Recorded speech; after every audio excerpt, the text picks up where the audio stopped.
Welcome to the Mormon Medium Podcast, where we'll talk about spirituality, the paranormal, religion, and my journey in becoming a Mormon medium. I'm Nannette Ride. Thanks for listening. Now let's go have some fun. Don't be afraid.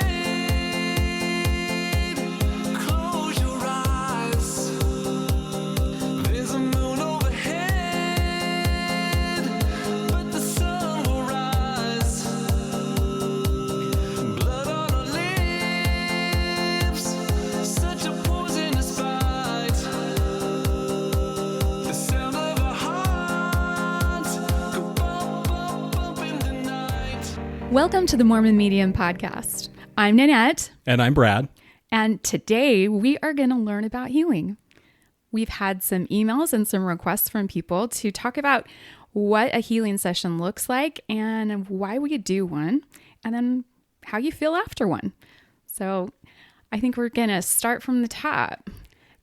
You know, this is a really cool topic, Nan, because you're right. We've had a lot of people ask about it, and it's still one of those things that people are like, oh, that's voodoo shit. That's scary. What do you mean by energy healing? What are you doing? Why are you doing this? So I'm excited to hear more in depth. Like, obviously, I've been on your table, you've worked on me, and the results have been remarkable. I've been able to process emotions that I didn't even realize were stuck in my body and feel so much better afterwards. But again, I don't really understand the why or how it works. Can you start us off from the beginning? What does it look like, and how do I know if I even need an energy balance? Well, it's pretty basic. Once you get the basic part down that I'm going to just tell you, you'll understand. So we're all energy. Everything is energy, right? Even your table, that's energy. Even if it's solid, it's energy. But we as humans, we are 99% energy and 1% mass. So what happens in our bodies is we have energy centers or energy rivers, and there's two types. The first one is your meridians, and you've probably heard of these before, especially in Chinese medicine. It's your qi. You've heard of a qi before, other than a curling iron like I have. I've not heard of the qi curling iron. That's pretty cool. But yes, I have heard of qi, and I've heard of meridians. Yeah. You totally are Captain Oblivious. It's sitting in our bathroom. What? Okay. Okay. And I thought that was a flat iron. It is, but you curl with it too. Oh. You have to twist it. All right. See, not as oblivious as you thought. Okay, so your meridians, they actually run through your fingertips and out your toes and on the front of your body and the back of your body. They go through all of your organs, your glands, all the parts of your body, and they literally look like rivers running through your body. Okay, and what you probably have heard of before too is acupressure and acupuncture. Yeah, I think that's one of those things that's super popular, right? A lot of people go, oh yeah, I go to an acupuncturist, because you see the little needles and they get tapped in and right. And it's been around for thousands of years. Yeah. So they use this for healing and for those energy rivers or your meridians, and they unclog them is what they do with the needles.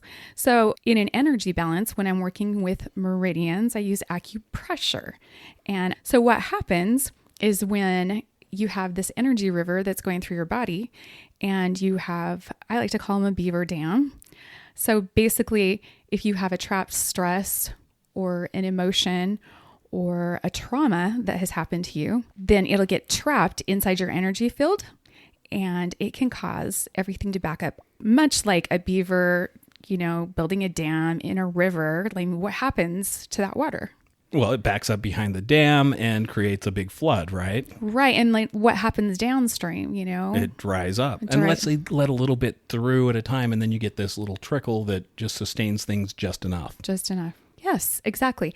It causes what we call dis-ease or disease, right? So it starts to make sense that the body would break down and start to get sick if we don't have that beautiful river of energy running through.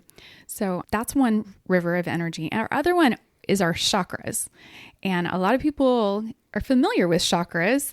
It's kind of woohoo stuff though, right?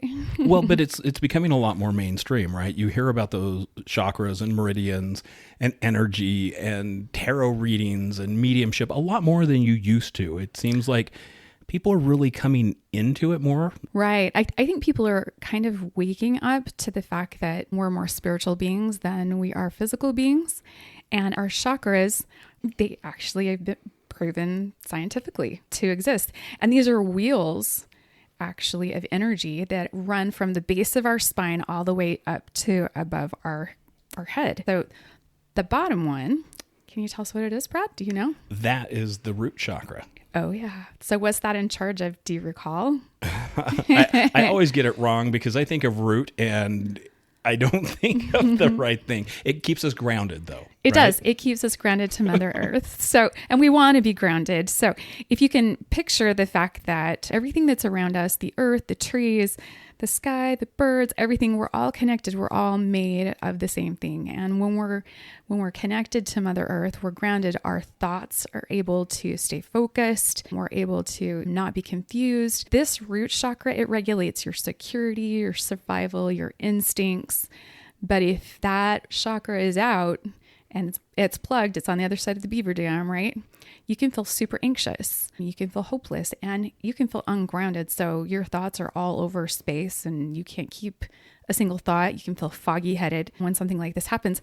And I can't help but think about so many people out there that I keep hearing that they have anxiety. Yeah, there's a lot of people, you hear about it more and more, especially after COVID, right? People were shut in, they're by themselves. They didn't have that social interaction like we do now. And it's almost resulted in this mass issue of anxiety, right? Now people get into crowds and groups and a lot of people are really uneasy. Right. And what I've found with experience and working on lots of people that have had COVID and also talking to other healers like myself that do the exact work, we have found that COVID actually tells your body and your spirit that they're not connected. And so you stay, floaty, you can't, you're foggy brained, you can't think of things, you stay confused. And that's just some of the long-term side effects. Some of the other ones, some of the hair loss, some of the body aches, and you're exhausted and fatigued all the time. But when you do a balance and you take COVID out, it is so miraculous to see the body be able to heal itself and the spirit and the body can recognize each other again. And so that anxious feeling, that hopelessness, the sleeplessness, all tends to go away. So you're just renewing that energy flow to that area and to your root chakra, and things are working really good. So it's been really cool to be able to witness that when it comes to COVID. So we do not have to feel hopeless when it comes to COVID. That was a scary thing. At least it was. It's not anymore. It was scary. And you almost died.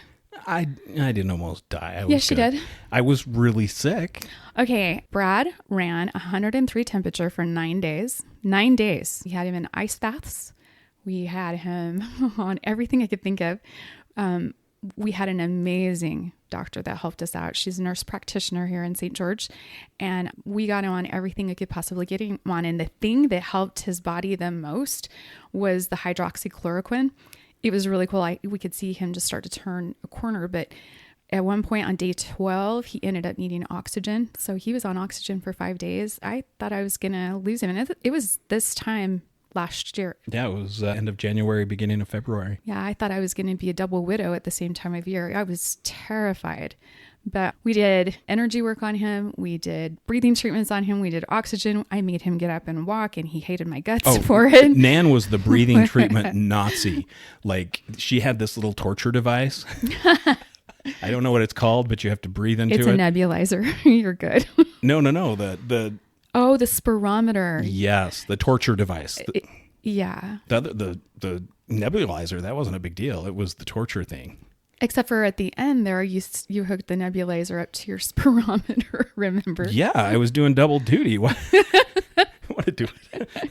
But it got his lungs working. So, and I think that's why he doesn't have issues with his lungs now, because we were really hard on them and we really made them exercise. So super, super grateful he's okay. Yeah, she pushed me. She literally saved me. Okay, so let's go to our next chakra. My favorite one. It's the one I always talk about. So it's our sacral chakra. So where it's at is just below your belly button. And by the way, the color of your root chakra is red. The color of your sacral chakra is orange. How do you know? You got that. Yes. You're a good student. Well, I don't know if you know this, but there's a chakra. And there's a painting right in my behind energy you, room. Yes. And I can see the colors. And the sacral one, I actually know because the sacral chakra is the one that regulates sex. Of course you'd know that. It's all about sex, baby. Oh, yeah. Oh my gosh, heaven help me. It also has everything to do with your confidence and your creativity. So it's not just about sex. You don't get sex unless you're confident. And don't you always tell me that the sexiest thing about me is my confidence? Absolutely 100%. Okay, there you go. But you know what? If your sacral chakra is out of alignment or is on the other side of that beaver dam, do you know what can happen? Create a flood? No, it's dried up, dis-ease, No, I'm looking at the other side of it. Yeah, I'm looking at the flood all side. you're thinking about sex is all you're thinking about. Do not listen to Brad. So the sacral chakra, if it is blocked off or it's not producing as much energy as it's supposed to be, you can feel super lonely, can have emotional imbalances, addiction issues, and you can be depressed. Lots of people that go through things like that. Loneliness, emotional imbalances, things like that. So that is our culprit. Usually it's going to be our sacral chakra. It has everything to do with confidence, creativity, and of course, Brad's favorite, sexuality. So our next chakra up, it's located right where your tummy is. So right where your stomach is. And it's called your solar plexus chakra. Do you know what this one is? You're really good at this one. I don't know this one. You don't? This is your No. gut instinct. Huh. It's your gut tells you not to do something. It's your gut feeling. I should have listened to my gut because it would have told me. Yeah.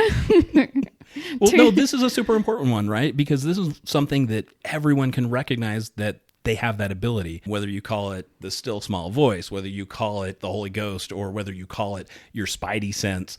A lot of people have this. I know we were just talking with a good friend yesterday who's a cop, and we talked about that instinct that police officers get where they can recognize, well, something is just not right here. And, they might get the hair on the back of their neck stands up, or they get chills, or they just get this sick feeling. They know. Something's up. Yeah. Right? So solar plexus comes into play in that, right? It's a big deal.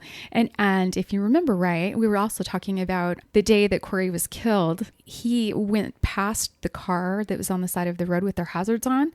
And when he flipped around, he manually turned on his dash cam. Yeah. So his spidey senses were going off, telling him something's up. Definitely. Because a cop typically would never do that, right? Well, especially on the side of the road in Eagle Mountain. So those of you who don't know, that's rural Utah, and at the time there was just a small community there, just one of those quiet suburbs that nothing ever happened in. Yeah. So spidey senses once again. So the solar plexus does your gut feelings, it's also your sense of power, and it can also have your fears reside there too. So, if you get this gut feeling and it's scary, your fears are going to reside there as well. So I know sometimes I get sick to my stomach when I'm dealing with some fear, and I need to just balance that crap out. Do you know what? That's actually really interesting, because how many times have you been super frightened about something and you just get an upset stomach? Yes. I think absolutely. that's super common. That's very interesting. Very interesting. Well, and you know what the side effects are of your sacral chakra not getting its energy? Eating disorders. Yeah. Anxiety, lots of fear, and a loss of control in your life. This is all your power center. So you start to mess with that and you lose your power. You feel out of control. I think it's super fascinating. Do you know what the next one is, Brad? It's my favorite. Green. You're still looking at the side.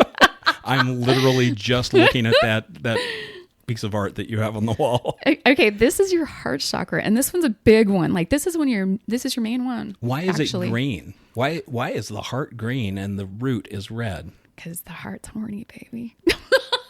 And she says, I'm the one who only thinks about sex. How many times can we say sex in this episode before people turn it off? Right? We're not even really talking about it. Oh, yeah. Wait, can Mormons talk about sex? I think so. In closed doors. Whispering. Only with missionaries, right? No, you meant missionary style. Exactly. I am so sorry. Okay, we're off on a tangent.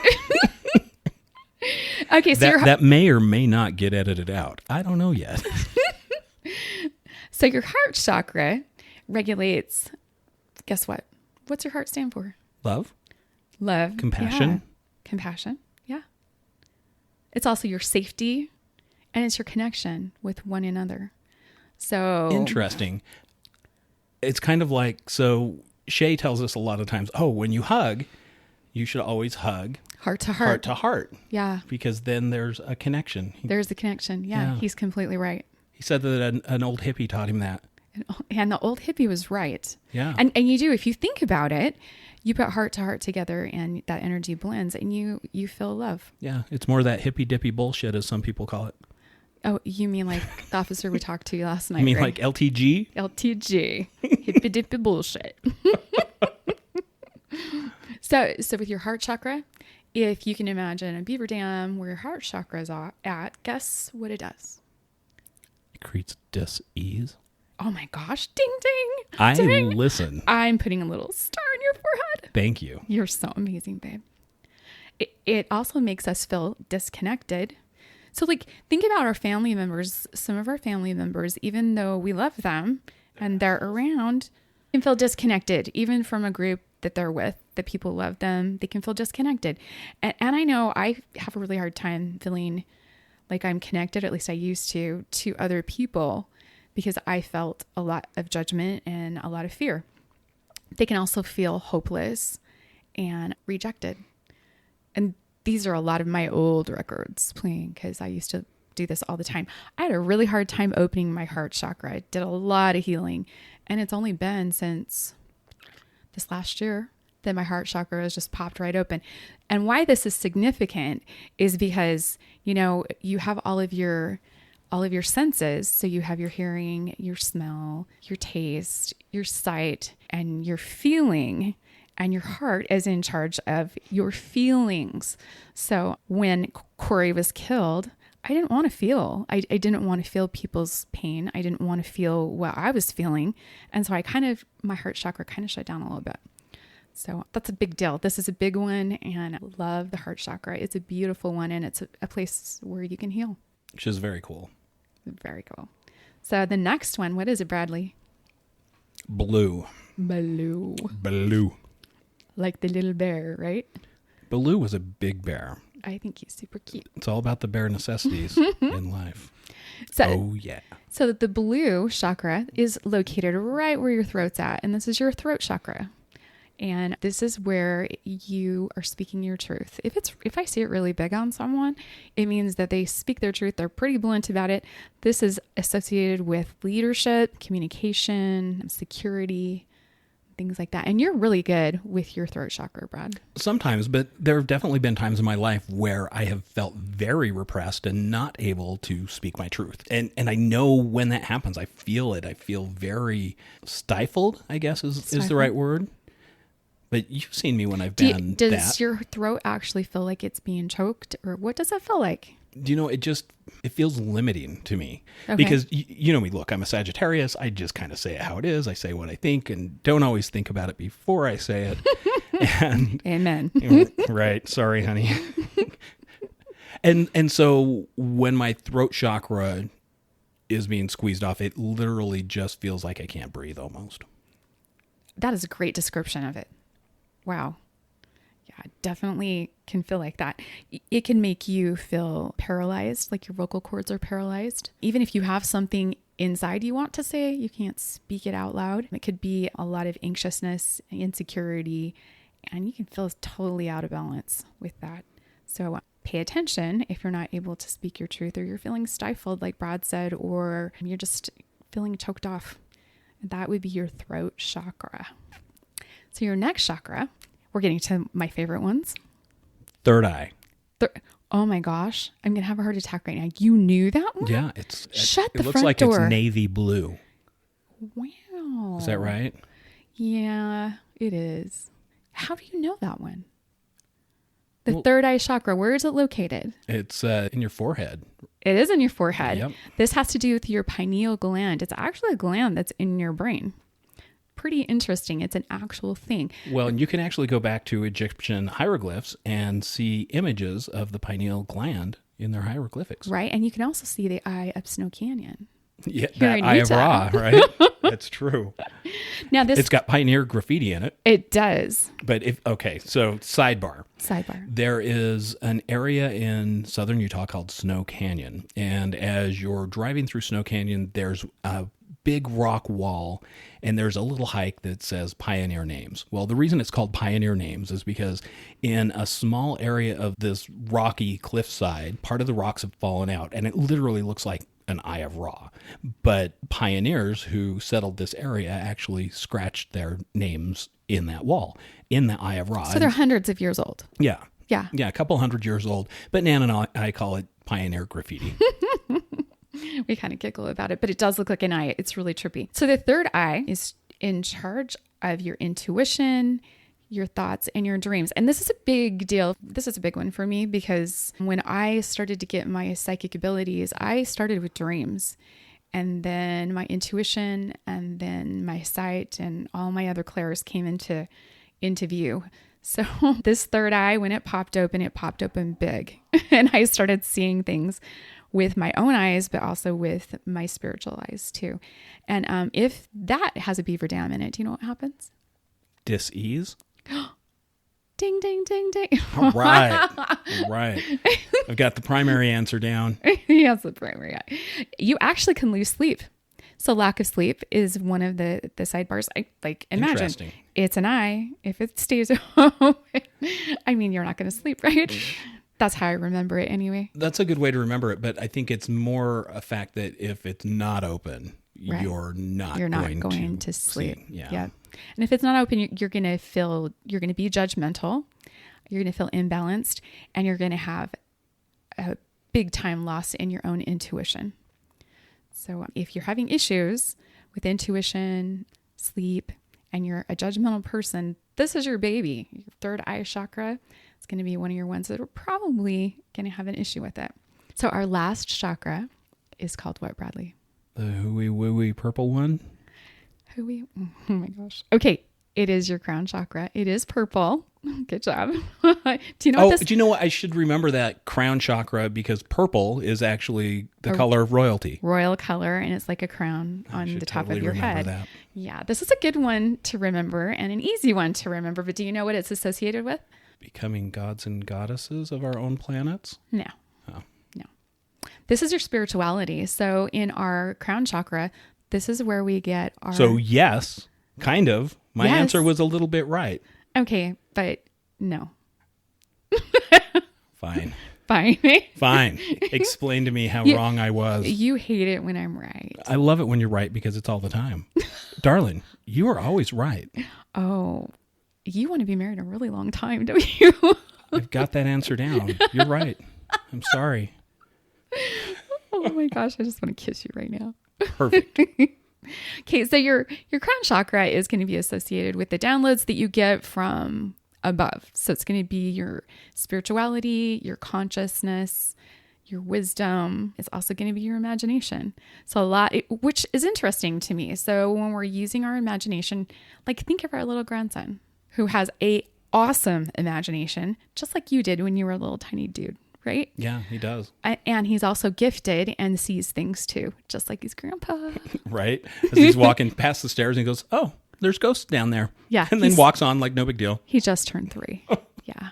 It's very matter of fact to him. But his crown chakra is popped wide open. And yours was too when you were a little kid, and it still is. Brad just doesn't talk about it. That's why we're doing the show. He's really the morbid medium. If your crown chakra, though, is blocked, guess what you get? Lack of spirituality. You know what? Yeah. Yeah. That would totally cause that, right?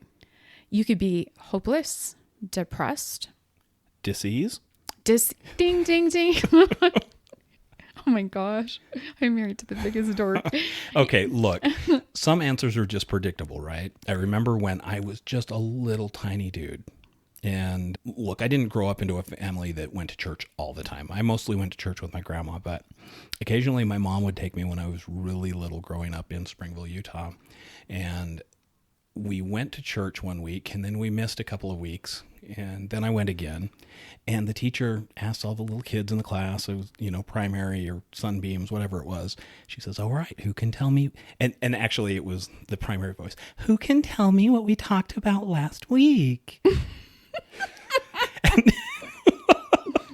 That's a thing. If any of you go to a Mormon church, you know exactly what I'm talking about. But I raised my hand and I said, Jesus. And she stopped and she looked at me and goes, Bradley, how do you know we talked about Jesus? You weren't even here last week. And because I am who I am, I said, because we talk about Jesus every week. Literally every Sunday, that's what we would talk about. So, some answers just become predictable. So dis-ease has become predictable. So what you're telling me is that you've always been a smartass, right? Yes, and that I will and that I will remember this. Oh my gosh, you are going to remember it. This is awesome. So if you have this crown chakra that is blocked off from energy, what happens is you become depressed. But think about There's a lot of these that cause depression and anxiety. And anxiety, yeah. But this one is a major depression because if you think about it, we're spiritual beings. We are 99% energy, which means we're spirit. And if you cut off our crown chakra, that is our lifeline to our source, to God, to our Heavenly Father, whatever you want to call him. He's the big dude, right? He's the source of the light within us, right? And if you cut that off, we're going to feel depressed and hopeless and confused and completely disconnected because we're disconnected from our source. That makes sense. And if you think about it, there are a lot of cultures that don't allow you to touch a child's head, because if you touch a head, you interrupt that flow from energy spirit to source. Exactly. Very interesting, right? Yeah, super fascinating. Yeah, I think it's amazing. So how do we work with chakras and how do we help them to flow and be healthy, Nan? So like I was just talking about the beaver dams in our energy flow. What happens when a client comes in, I always listen to my spirit team. I always listen to what they tell me that this client needs. So sometimes I'll do shamanic work on them. And that could look like a clearing with sage or a Palo Santo or something like that. They might need that. They might not. But we'll go with it. And an energy balance is I'll go through and I'll balance all of their 14 muscles. And these are all muscles that meridians run through. Does that make sense? Yeah. They're just rivers of energy that run through organs, glands, muscles. Got it. And when you balance those, then the river flows, cool. Right? There's actually 48 muscles that I can test, but we start with a 14 muscle balance because it's doing all the basic meridians. So we go through and test each one for over energy and under energy. So what under energy looks like is I'll have you hold a certain thing with your arm or your leg, and we're talking to a specific muscle. And within that muscle group is called spindle cells. And if you squeeze the spindle cells together, your muscle will unlock. So your muscle will fall, and then it'll come back and it'll hold. So what happens is if you have a weakness in that area or an under energy, that muscle won't be able to hold. It'll just fall. And then we know, we have an under energy there, which means there's an over energy somewhere causing a beaver dam, right? So it's basically being a detective and learning, okay, these are all the under energy muscles and all the meridians it runs through. And then we go and test for over energy and we find the over energy. And then I fix them all so that all of your muscles hold. So if you're in fight or flight, the very first muscles that are going to kick in if you're in fight or flight are your jaws, your arms, because you're going to protect your core, you're going to get ready to fight, and your legs, you're going to get ready to run. So that's your fight or flight. If you can imagine, holding that stance and gritting your teeth down, and you know how you grind your teeth sometimes? I used to grind my teeth at night all the time. But that's, yes, you did. It was so bad right after Corey died. But that's fight or flight. And when you're holding that, your muscles tend to get dis-ease. You get tired. Things start to break down. That river of energy ceases and you start to get sick. And I was a super sick girl back in those days. So, but when I find those, I release those, and then it tells the body that they're safe and that they don't have to hold those anymore. So I do that first, and then you lay on my table. And we go through and we ask the body questions. We ask the body if it needs a balance and what kind of balance. There's like 300 different kinds of balances I have. You know, do you need a stress balance or a pain balance or a trauma balance or a hydration balance? It could be so many things. But basically what happens is, if you can picture with me a computer, we're popping open the computer and we just start to open files and we stack all the files together. And after we stack all the files and we're done talking to the body, we'll go through ages of certain things that happen. Like, so let's say that you feel worried. You felt worried when you were 13 and it had something to do with your mom and your dad. So does that make sense? Yes. Brad, you've been balanced lots of times. How do you feel after a balance? I can share what the last probably 5 people have done. They've laid there and said that their energy, they could feel energy coursing through their body, like rivers, like tingling through their body. And they just kept saying, wow, wow, wow. But how do you feel? Do you get emotional? Do you? Well, it really depends on what the balance was that I had, right? So I've had balances where it's been an emotion balance and your body kind of works things through. And I've had it even hit me a couple days later where it just comes out in just this huge emotion. So for example, one time we were on a walk and the emotion hit, and this was 2 days after a balance, and it just was overwhelming, but it processed all of that through, and I was able to accept it and to feel it and to let it go. So it really depends. So yeah, Let it go. That's right, Elsa. All right. It's the best. So yeah, it really depends on the balance you've had. And I've had balances as well where I do get chills up and down my arms and I'm like, oh, wow, that is just euphoric is a good word for it. So it just really depends on the balance, I think. It really, really does. You never know from one client to the next exactly what we're going to get. I know that they're extremely personal. They're extremely a sacred place to stand, both for me and for them. And sometimes the balance will include some familial energy that has been passed down from one generation to the next. Generational trauma is a real thing. Yeah, and belief systems from one generation to the next. And your body just wants to get rid of that and be able to start with something new and beautiful. And when you have all these beaver dams going on all over the place in your energy, it's impossible for it to be like, yes, let's grow something new and wonderful and beautiful. And so it's almost like you feel like you're floating. I know just the other day, yes, was it yesterday morning? Okay, so for the last 3 days before yesterday, I felt funky. I felt off. And this is the Angelversary month. So Corey was killed on January 30th. We're coming up on it like real soon. And my soul can always feel it. I mean, I don't even have to look at the calendar. My soul can always feel it. But usually I'm super, kind of circling in the drain, kind of blue, kind of a little quiet and depressed. But I was just feeling off, and I've really been okay. I've really been super balanced. I've been happy. I've been me. I've still been honoring Corey every day and I'm fine, but I haven't been depressed. But a couple of days ago, I started to feel off and I'm like, oh, what is this? What is this feeling? And you saw it in me. Oh, you were really down. Yeah. You just kind of flatline almost. You just like, yeah, devoid of much of anything. Yeah. Yeah. And the funny thing is I felt the need to sit with it and figure it out. And I knew I could come in and balance myself and I would be completely fine in a few minutes, but I needed to sit with it and be like, what is this? Why am I feeling this? And I came in, and yesterday I did my balance because we had a guest speaker on, and it was amazing. I did the 14 muscle balance, and the meridian that was on was transformation versus resistance. That was the emotion associated with the meridian that I had that was off. Super interesting, because what are we doing right now? We're transforming me into this Mormon medium. I just finished my book. Like, we got a lot of stuff happening and I'm feeling super vulnerable. So it's a scary space to be in. And I was feeling it where typically I wouldn't feel it every day. And then I did my energy balance, and the things that came up were a trauma balance. And I got a trauma coming up, and I didn't even have emotion associated with it. It was just a trauma.